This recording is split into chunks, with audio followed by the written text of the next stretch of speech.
Maana ya tume ni kuweka vitu vyote wazi, yaani kufungua milango yote ya nyumba nzima na kuruhusu mwanga uingie palipokuwa na giza.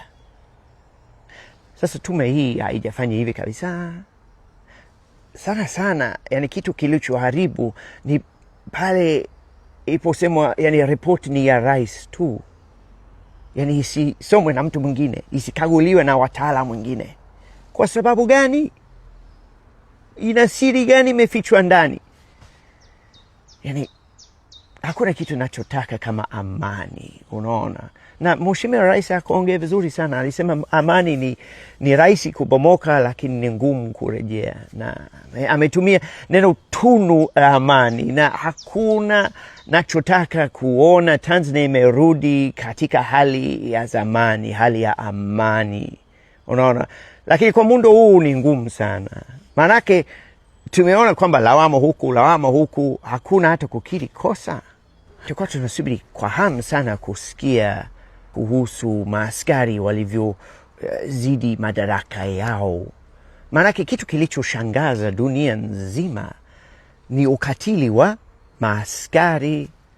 Sasa nilijua tume itatoa mapendekezo, uchunguzi ufanyike ili kujua kwa nini maaskari walipewa risasi za moto, nani katoa amri, unaona. Kwa nini walikuwa wamebeba bunduki za vita AK-47 badala ya SMGs? Wale maaskari ambao hawakuvaa nguo za polisi wakina nani, unaona. Traffic aliyekuwa na winda watu nyumbani kabisa, amependekezwa kuchukulia hatua gani? Tulichukua tunasubiri kwa hamu. Kosa zilifanyika pande zote, lakini pande moja wa serikali, yani wafanya kazi wa serikali walizidi madaraka yao. Yani kupiga mtu risasi mgongoni anavyokimbia ni kinyume ya sheria za taifa na za kimataifa, unaona.